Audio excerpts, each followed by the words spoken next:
মুহুর্মুহু হামলায় প্রকম্পিত হচ্ছে ইরানের মাটি। প্রতিটি মার্কিন বোমার শব্দ এখন প্রতিধ্বনিত হচ্ছে শত শত নিরপরাধ মানুষের কান্নায়। মার্কিন প্রেসিডেন্ট ডোনাল্ড ট্রাম্পের একগুঁয়েমির জেরে এই অসম লড়াইয়ে হেরে যাচ্ছে মানবতা।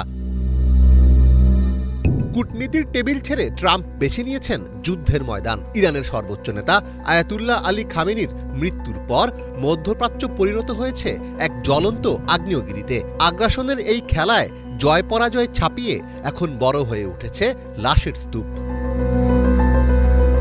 ট্রাম্পের এই হামলার মূল লক্ষ্য হল ইরানের রেজিম চেঞ্জ বা শাসন ব্যবস্থার পরিবর্তন।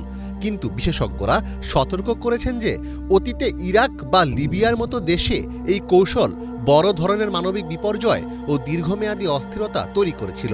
ইরানের ক্ষেত্রেও একই ঘটনার পুনরাবৃত্তি হওয়ার ঝুঁকি অনেক বেশি।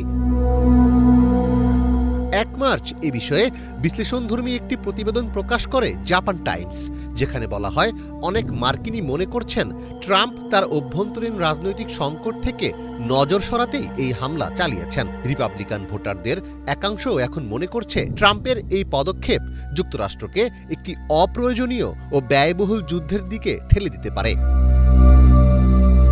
ইরানের পাল্টা হামলায় ক্ষতির মুখে পড়েছে যুক্তরাষ্ট্র।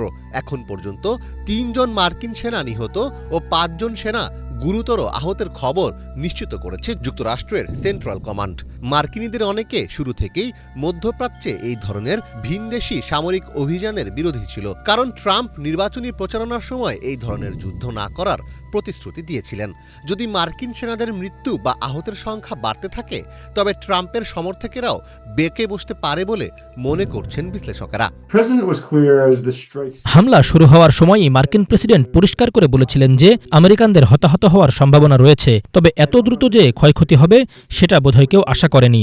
বাস্তব সত্য হল, যুদ্ধের প্রথম দিনে সবার মধ্যে একটা উদ্দীপনা থাকে, মানুষ বেশ উত্তেজিত থাকে, কিন্তু যুদ্ধ যত দীর্ঘস্থায়ী হবে এবং আমেরিকার পক্ষে নিহতের সংখ্যা যত বাড়বে, ট্রাম্পের জন্য জনসমর্থন ধরে রাখা ততটাই কঠিন হয়ে পড়বে। চলমান যুদ্ধের জেরে বিশ্ববাজারে তেলের দাম অস্বাভাবিকভাবে বেড়ে যাওয়ার আশঙ্কা তৈরি হয়েছে। হরমুজ প্রণালী দিয়ে বিশ্বের বড় অংশের তেল পরিবহন হয়। সেখানে ইরানের অবরোধ বিশ্ব অর্থনীতির জন্য একটি বড় চ্যালেঞ্জ হিসেবে দেখা দিয়েছে বলে মনে করছেন এই বিশেষজ্ঞ।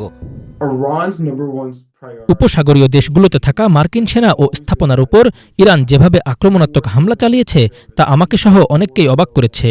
এমনকি তারা সেসব দেশের বেসামরিক অবকাঠামোতেও আঘাত হানছে। এর সাথে যদি তেলের বাজারে অস্থিরতা এবং মূল্য বৃদ্ধি যোগ হয়, তবে পরিস্থিতি সামাল দেওয়া আরও অনেক বেশি চ্যালেঞ্জিং হয়ে পড়বে।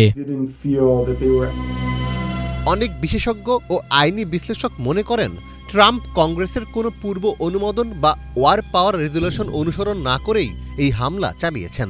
মার্কিন সংবিধান অনুযায়ী যুদ্ধ ঘোষণার ক্ষমতা কেবল কংগ্রেসের। ফলে অনেকের মতে এটি একটি অসাংবিধানিক পদক্ষেপ, যা অভ্যন্তরীণ রাজনীতিতে ট্রাম্পের ওপর চাপ আরও বাড়িয়ে দিচ্ছে। মীর ফজলে রাব্বী, বাংলা ভিশন।